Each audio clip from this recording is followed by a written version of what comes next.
Speaking of Donald Trump, he's just announced a 25% tariff. I think at this point it would be a shorter story if we just list the countries and products that don't have a 25% tariff. Unless you hear otherwise, there's a 25% tariff on everything. Just assume tariffs. This time he's announced it on all cars coming into the States. So, of course, this has countries like Canada, like the European Union, Japan. They're all up in arms saying, well, excuse me, this is a massive issue for us. We send a lot of cars your way, but this is an America First president, and he's making sure that the car manufacturers in America are going to be bolstered under his administration. Here he is.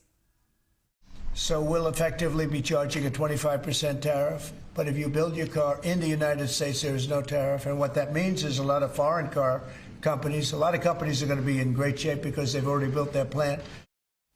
This guy's fast becoming even more famous than he already is for this really unconventional use of tariffs. He's got one for everybody. But he does love a tariff. And I say the most beautiful word in the entire dictionary of words is the word tariff. I love tariff. I can make anybody do anything through the use of tariffs. I can keep people out of war. I can keep us out of war. The word tariff is the most beautiful. I think I'll do this just so I don't get myself in trouble. I'm going to say the third most beautiful. Love and religion. And then the word tariff. Then the word tariff.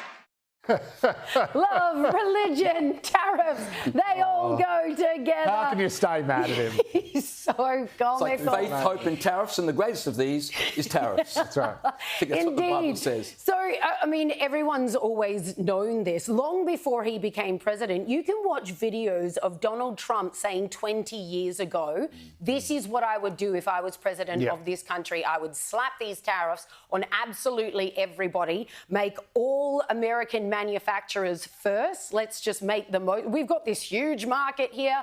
We're the ones who are going to benefit from it more than anybody else. And he is I've lost count of the tariffs. Well, early indications are that it might work in helping to inspire American manufacturing. Rolls-Royce have announced that they will open new plants in the United States. Of course, they're not just building cars, but they're building jet engines for aeroplanes.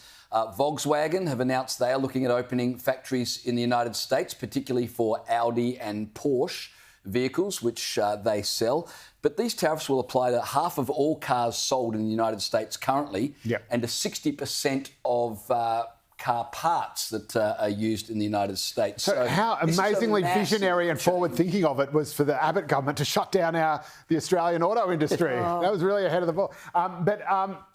Yes, well, a large part of the reason why Trump got elected in 2016 was because of Mexico, especially car makers outsourcing their production to Mexico. Across the border. And just across the border, where labour costs were much, much lower, obviously, and they could produce cars that were made in America until yesterday right next door. So the transfer costs were negligible as well, and away you go. And that is almost the definition of the cause of the sort of Rust Belt. You know, that is what turned Detroit into a hellscape.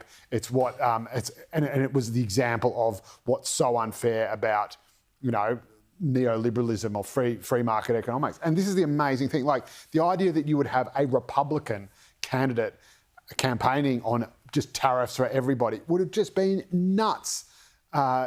Just a few years ago, the idea that the Republican Party is now the party of tariffs and the Democrats are now the party of free trade, that is a complete and utter 180-degree reversal of where the parties used to be ideological. This is, I reckon, the biggest thing to happen since, you know, the Democrats were the party of segregation and slavery and the Republicans were the party of emancipation. It is an incredible turnaround.